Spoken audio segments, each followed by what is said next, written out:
seu povo.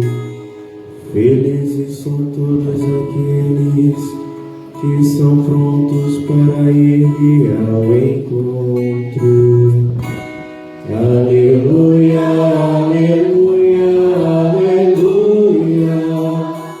aleluia,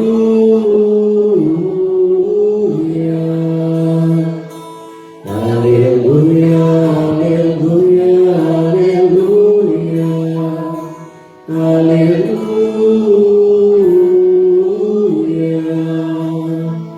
O Senhor esteja convosco. Está no meio de nós. Proclamação do Evangelho de Jesus Cristo segundo Mateus. Glória a vós, Senhor. Naquele tempo, Jesus foi para as margens do mar da Galileia, subiu a montanha e sentou-se. Numerosas multidões aproximaram-se dele, levando consigo coxos, aleijados, cegos, mudos e muitos outros doentes. Então os colocaram aos pés de Jesus e ele os curou. O povo ficou admirado quando viu os mudos falando, os aleijados sendo curados, os coxos andando e os cegos enxergando, e glorificaram a Deus de Israel. Jesus chamou seus discípulos e disse: tenham compaixão da multidão, porque já faz 3 dias que está comigo e nada tem para comer. Não quero mandá-los embora com fome, para que não desmaiem pelo caminho. Os discípulos disseram: onde vamos buscar neste deserto tantos pães para saciar tão grande multidão? Jesus perguntou: quantos pães tendes? Eles responderam: 7 e alguns peixinhos. E Jesus mandou que a multidão se sentasse pelo chão. Depois pegou os 7 pães e os peixes, deu graças, partiu-os e os dava aos discípulos, e os discípulos às multidões. Todos comeram e ficaram satisfeitos, e encheram 7 cestos com os pedaços que sobraram. Palavra da salvação. Glória a vós, Senhor. Podemos ficar sentados. Vamos invocar o Espírito Santo com convite.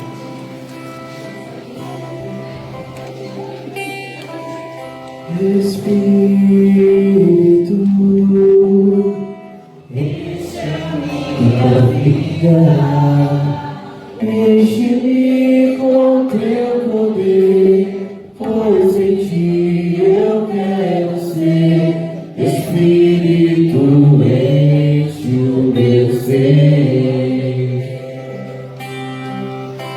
Espírito, enche a minha vida, enche-me com teu poder, pois em ti eu quero ser. Espírito, enche o meu ser. As minhas mãos eu quero levantar e em louvor te adorar. Meu coração eu quero levantar diante do teu altar. As minhas mãos eu quero levantar e em louvor te adorar. Meu coração eu quero levantar diante do teu altar. Diante do teu altar.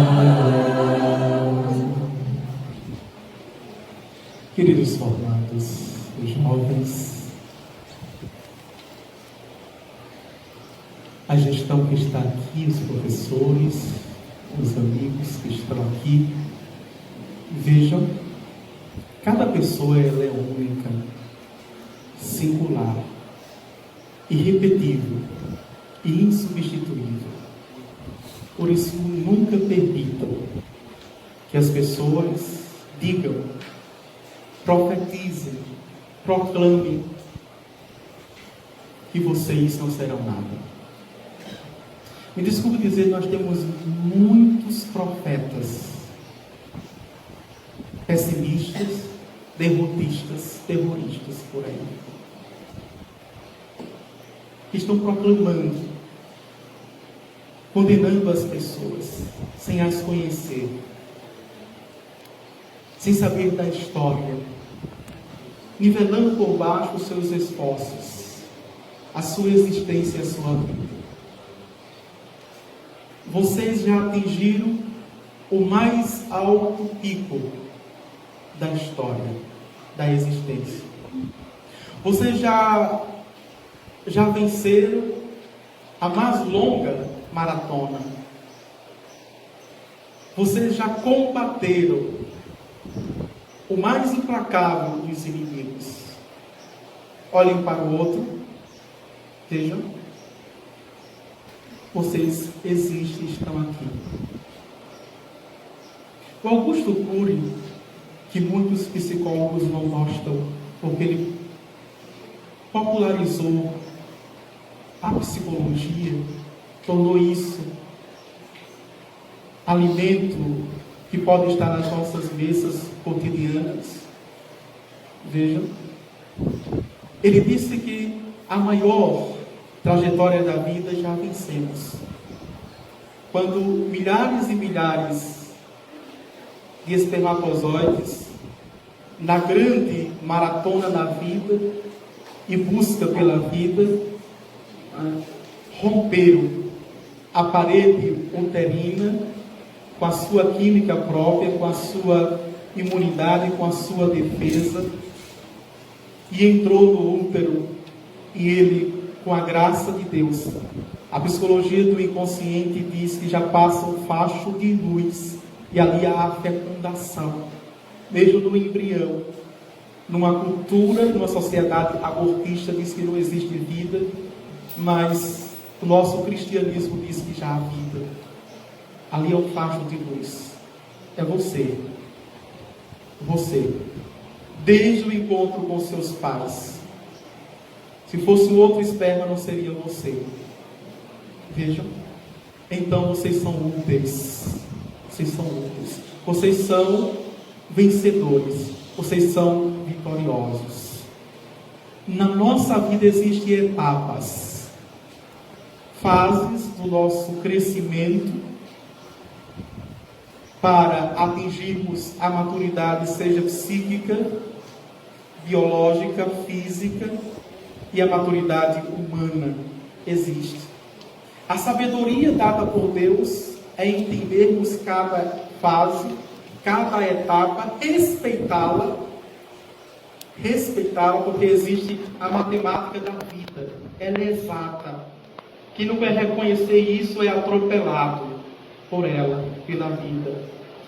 Veja, ela é estruturante e estruturador. Temos que respeitar isso, para crescermos e desenvolvermos como pessoas saudáveis, pessoas contribuintes, como eu falei desde o início da Santa Missa, para uma sociedade. Essa sociedade que cobra, exige da gente cada vez mais qualificação. Mas não podemos dar a essa sociedade apenas uma qualificação técnica, tecnicista, não. Mas, sobretudo, temos que dar uma contribuição humanística, humana. Nunca se falou tanto em humanismo. Quando se fala muito, quando se evoca muito, quando se comenta muito, é porque não se tem humanismo. Não se tem. Porque nós sentimos falta daquilo que de fato ipsilídere, literalmente, vejam, não existe. Não conseguimos ver, não passou pelos nossos sentidos. Por isso, não deixe, não permita. Nós podemos chegar ao extremo. Podemos ser aquilo que queremos ser.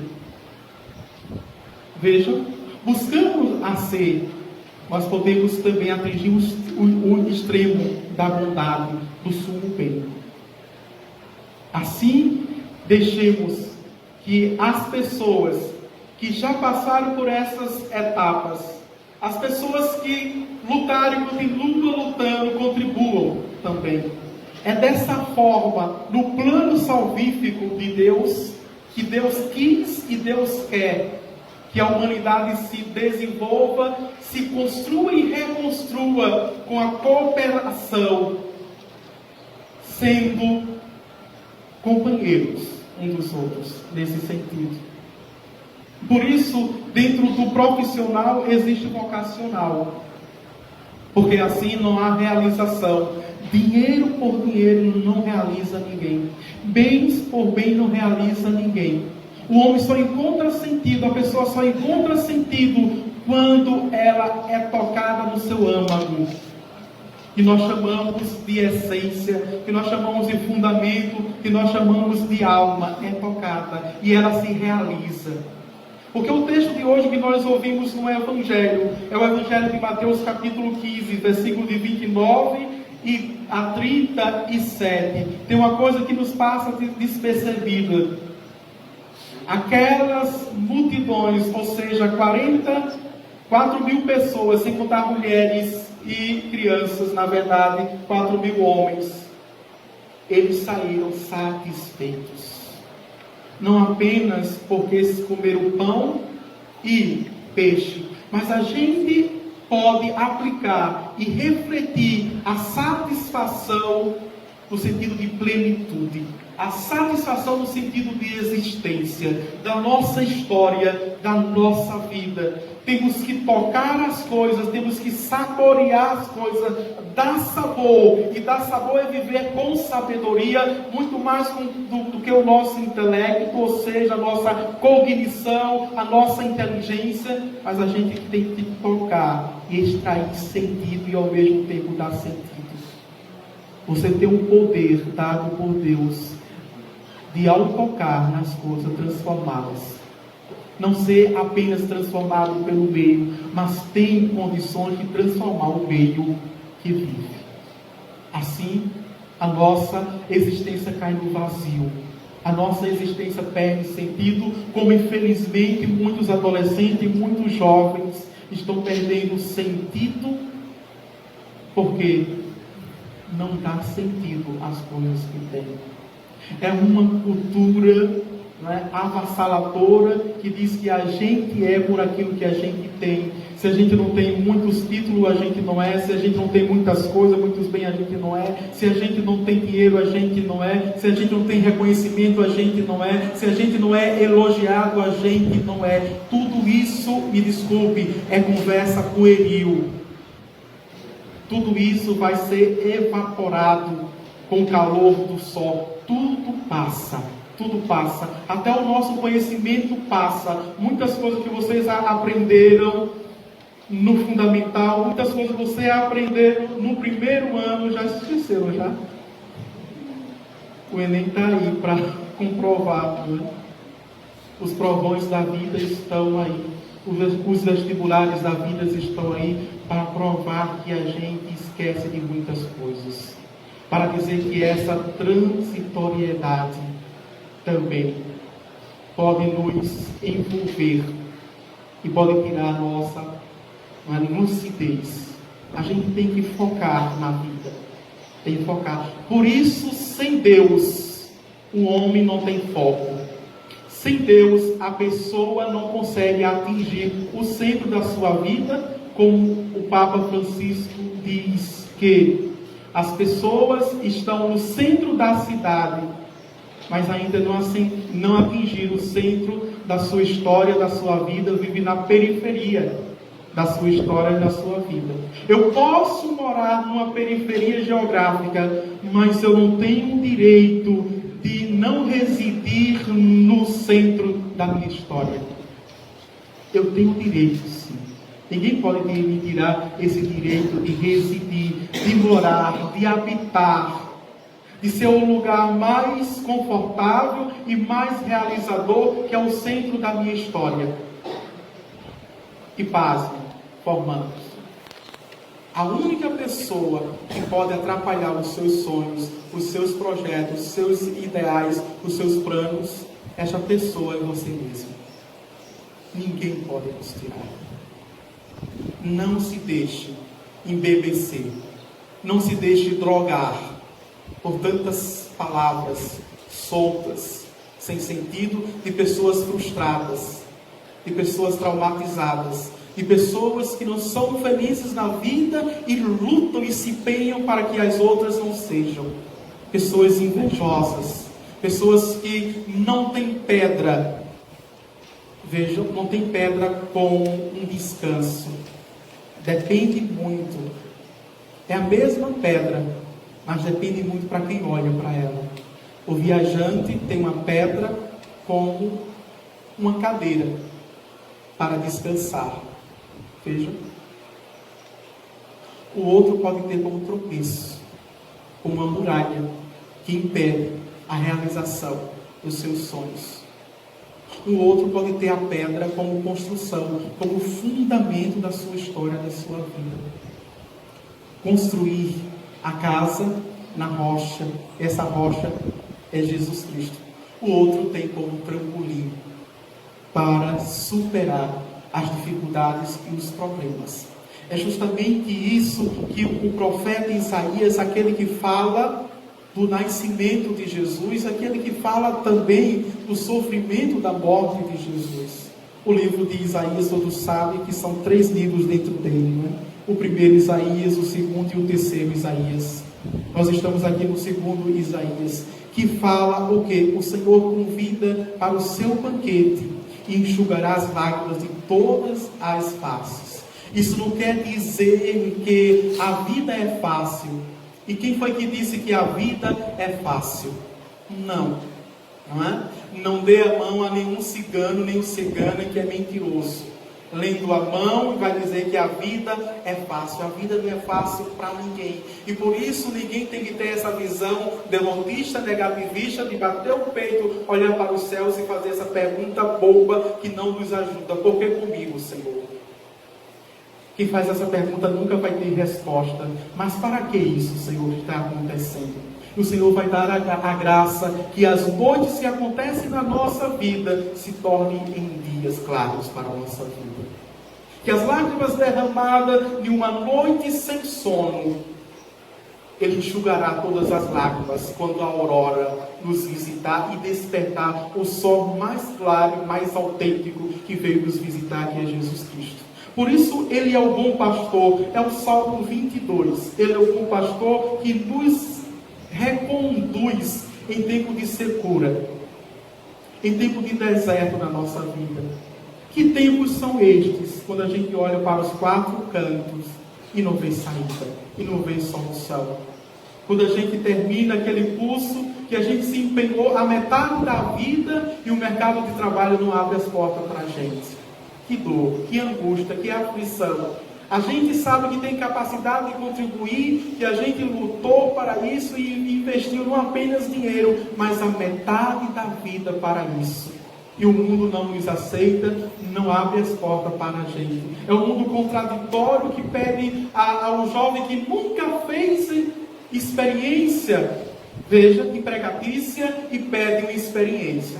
Esse mundo de bêbados, ilúcidos, que fazem as leis para as pessoas lúcidas.